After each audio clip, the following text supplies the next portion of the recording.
And now in this example, we want to look at whether or not some vector field f is conservative.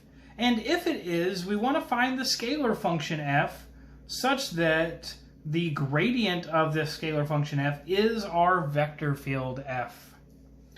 So the first example we're going to do is the vector field f is defined by e to the x sine of y, comma, e to the x cosine of y.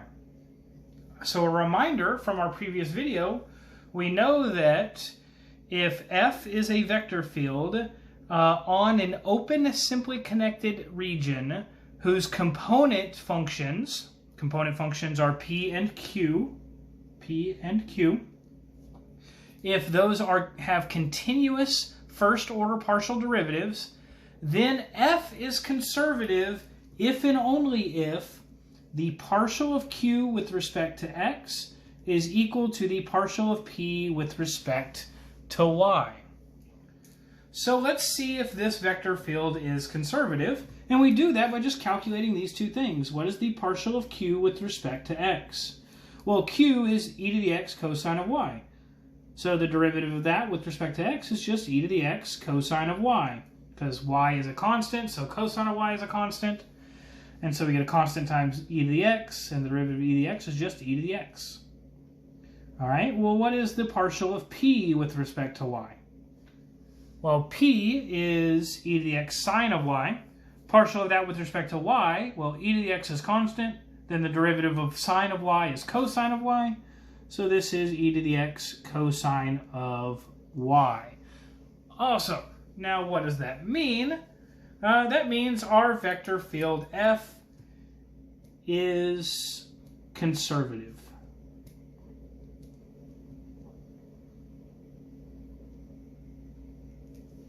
Okay.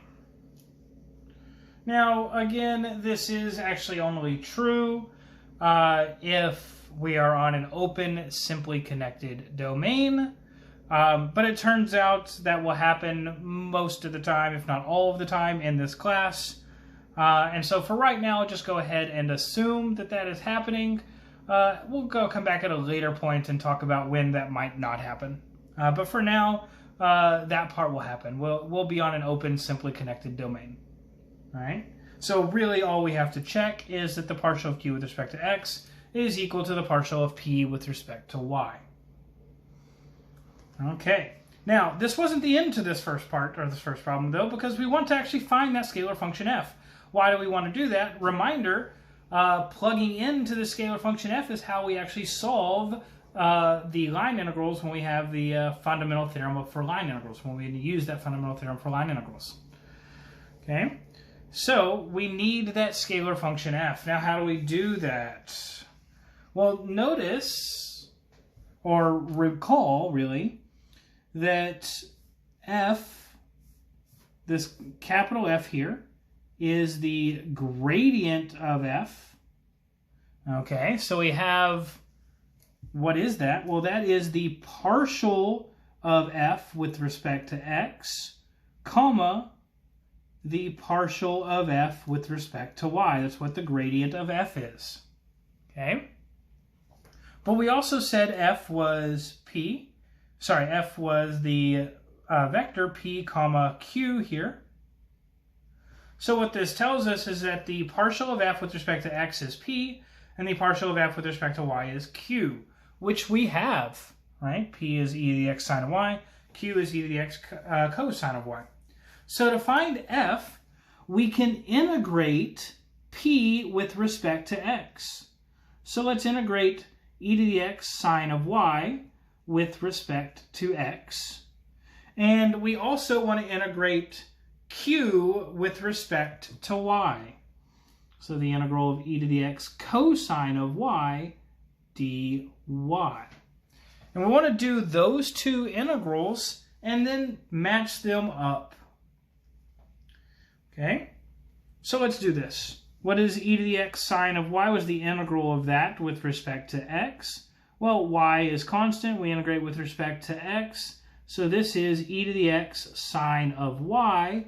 But then we have to add a constant c But our constant really could be any function of y. So we're going to call that g of y. Now, why is that? Well, let's just think about the derivative of this with respect to x. The derivative of this with respect to x is e to the x sine of y, which is exactly this, plus the derivative of some function of y with respect to x. Well, that goes to 0. So, in fact, this is our antiderivative or integral to e to the x sine of y dx. Let's go ahead and find the integral of e to the x cosine of y dy. Well, the integral of this, we have e to the x is constant, so we just write that. And then we just do the integral, or antiderivative, of cosine of y, and that is sine of y. And of course, we have to add a constant, but now our constant function is a function of x. So I'm going to call this h of x. And then we match up terms here. So see, we have e to the x sine of y and e to the x sine of y. So it turns out our scalar function f is just e to the x sine of y. And I know we had constants over here, but both of those could be 0 here because we don't have another function of y here and we don't have a function of x up here. So our scalar function is just e to the x sine of y. And that works, right? We can check it. What is the partial of this with respect to x? Well, that is exactly e to the x sine of y. What is the partial of this with respect to y? Well, that is exactly e to the x cosine of y.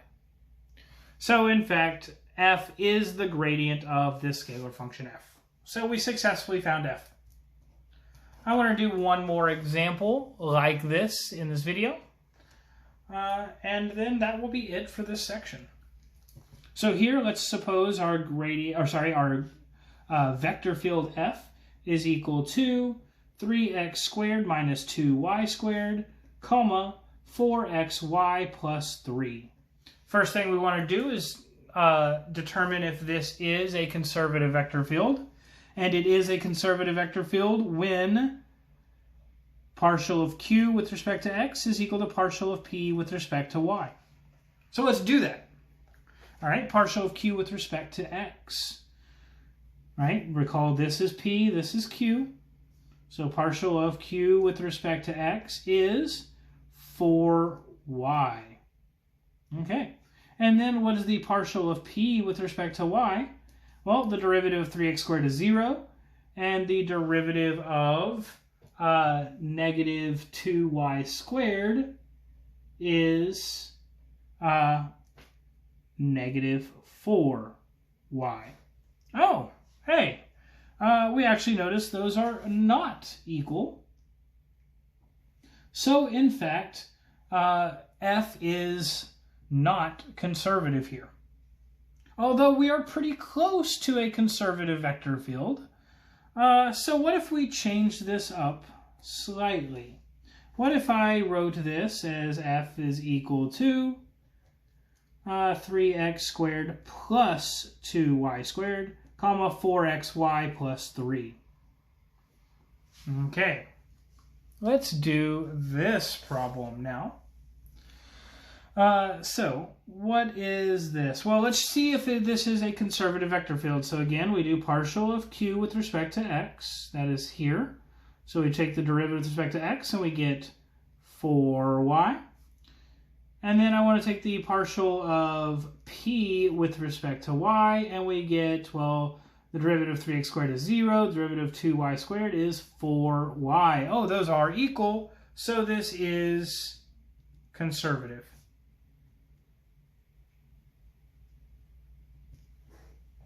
Okay. Oh, and not conservative. I said that, but I didn't write it. Okay. So here, let's find that scalar function f, where the gradient of f is equal to this vector field f, 3x squared plus 2y squared, comma 4xy plus 3.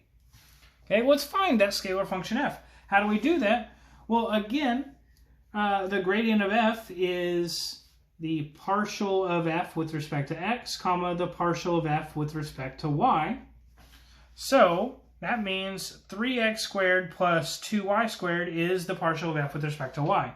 So to find f, we integrate p with respect to x. So we integrate 3x squared plus 2y squared with respect to x. Let's do that. Well, the integral of 3x squared is x cubed. The integral of 2y squared is 2y squared x when we integrate with respect to x. And of course, we have to add some function of y here because we have to add our constant when we integrate. And if we're integrating with respect to x, our constant is a function of y. All right. We also need to integrate q with respect to y. So this is 4xy plus 3 dy. All right. Let's integrate 4xy with respect to y. That is 2xy squared. And then we integrate 3 with respect to y, so we get plus 3y. Plus some function of x. And then we match everything up. Notice we have 2y squared x and 2y squared x. So f is equal to 2y squared x. We don't write that twice, we just need to write it once. But then, what do is we find, we got to keep going, because this wasn't it. We also had a function of x, and those match up. So this is plus x cubed and plus 3y. And this is our scalar function f. You can verify that the gradient of this is, in fact, our vector field f. But I'll leave that to you. And that's where we'll end this last video.